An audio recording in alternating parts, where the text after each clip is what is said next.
Devon Larratt versus Vitaly Lalit in the main event of the night. In this match, we saw a king's move from Devon, we saw a hook from Devon, we saw a flop press from Devon, we saw a regular press from Devon, we saw everything. But did he win the match? Let's find out. Round 1, Vitaly slips extremely dominantly. Devon had to just lower his wrist so much that his fingers almost touched his forearm. Vitaly was happy after the slip. Devon was also surprisingly happy after the slip. In the strap, Vitaly got his wrist cracked, but he dragged Devon back before that and he hit sideways. He kind of pushed Devon sideways, and Devon was in this open arm top roll, weird position.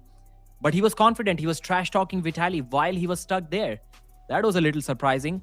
So Vitaly kept hitting sideways. He didn't really commit to a flop yet. He kept hitting sideways.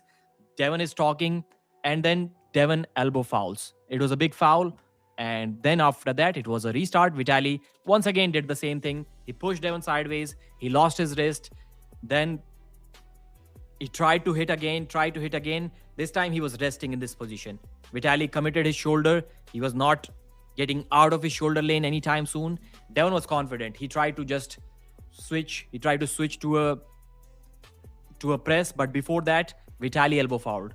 So there was another restart, and exact same thing happened again. Vitaly hit sideways. He blocked Devon's angle with his shoulder, and Devon tried to get behind his shoulder too early this time, and Vitaly pressed Devon down.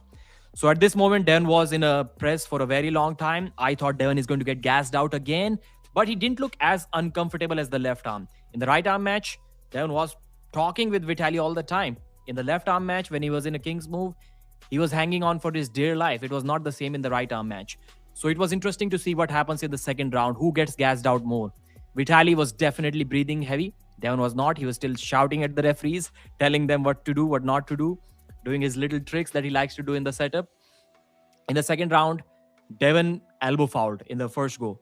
Vitaly was not able to prevent the slip. They went to the straps, and in the strap, Devon elbow fouled. But this time he was cracking Vitaly's wrist right in the center, and Vitaly was not able to get him too much off the center. So this time Vitaly gets stopped, and in the center, Devon is offensive, and this time he quickly switches to his own shoulder roll and presses Vitaly down. A comeback at this time, the crowd is erupting. Devon has made a comeback. Devon has made it 1-1, and Vitaly looks depressed. Vitaly's corner looks depressed. Third round, Devon was just holding Vitaly. He's cracking his wrist in the center, and there was nothing. There was nothing. He was doing the Kalinishenko thing where he left the hand peg and he was resting his head on his palm. The referee was saying that I'm going to foul you. Forward, it's not really giving Devon any advantage, and his forearm is still touching the hand peg. From there, he was just literally playing with Vitaly, and then he won that round. He top rolled Vitaly with ease. No, he didn't really top roll. He was in this position, hanging on Vitaly's arm. Vitaly himself, he pinned himself. Yeah, out of all of the things that Devon did, he made Vitaly pin himself too. Round 4, Devon went for a flop press, and it succeeded. Not really a flop press. Vitaly went for a flop press, and Devon just blocked it. And he put him down. I forgot to mention before that, in the third round, Devon hooked Vitaly. I'm not sure if Vitaly was not expecting that. Everyone, including Devon, was saying that Vitaly is unhookable, and yet Devon Larratt did exactly that. He hooked Vitaly, and then from there, he top rolled Vitaly. So fourth round, Devon was so happy that he blocked Vitaly's press, because that's what he was training for. He anticipated that there will be a time when Vitaly's top roll will not work. He will switch to an off-the-go flop press.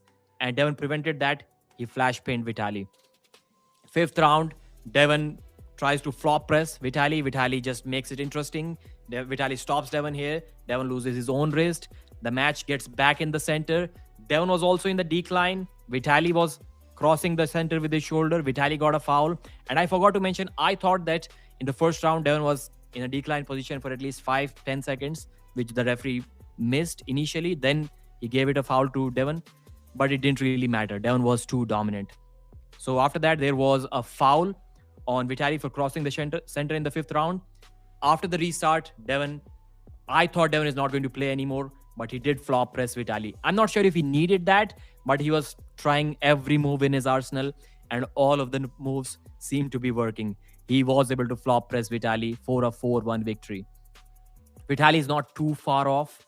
I would say he needs 6 to 8 months more of solid training to beat Devon, and that rematch needs to happen in the beginning of next year, I would say, or maybe later this year. It will be really, really amazing. Hats off to Devon. He told everyone that whatever Vitali did to him on the left arm, he's going to do the exact same thing to him on the right arm. Although it was not 4-0, but it is as good, almost as good as 4-0. Devon Ladd still the number 2 guy in the world. If you're not Levan, you cannot beat this guy. Thanks for watching. Like the video. I'll see you again.